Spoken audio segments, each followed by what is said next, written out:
Hello and welcome to Tip Tuesday, where every week I give you a tip to help keep you motivated and encourage you to keep skateboarding. This week I'm going to be discussing how you shouldn't skateboard when it's wet. You might think it's going okay, but then you slip and you have an unexpected fall.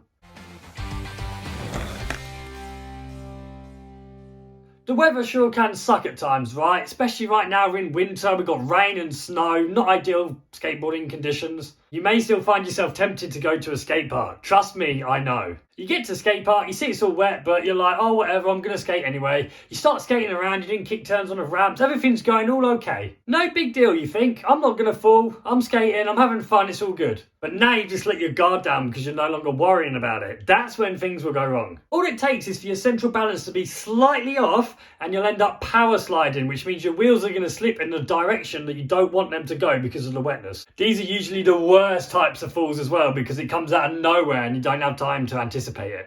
Without that extra half a second anticipation, as you fall, you're not going to be able to protect yourself, which means you're going to get the worst kind of impact going. It's important to mention that even professionals shouldn't be skateboarding when it's wet. Even the best in the world will fall and potentially get hurt. Check out this video of Shane O'Neill skateboarding in his private skate park. It's wet and it doesn't always go to plan.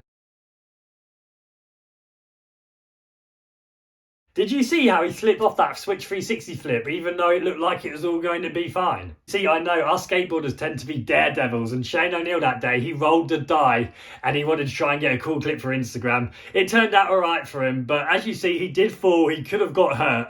And because he's a pro skateboarder, he's a bit more experienced when it comes to falling. He'll know how to handle it better than maybe you. If you're a beginner, you take that fall when you slip, it might put you off skateboarding for good. So yeah, when I've been saying the skate park is wet, I mean like really wet, okay? If it's a little bit damp, it's not going to be as bad. But if there's puddles forming in the skate park, then yeah, you should not be on it. So if it's wet and you really want to go skateboarding, stay away from the skate parks. Try and find a car park somewhere, preferably with a roof where you can practice your flat ground skills. If you can't find somewhere with shelter from the rain, there are certain surfaces that are less slippy than others. For example, I have a lovely basketball court that I can use when I'm at Alconbury Wheeled Skate Park.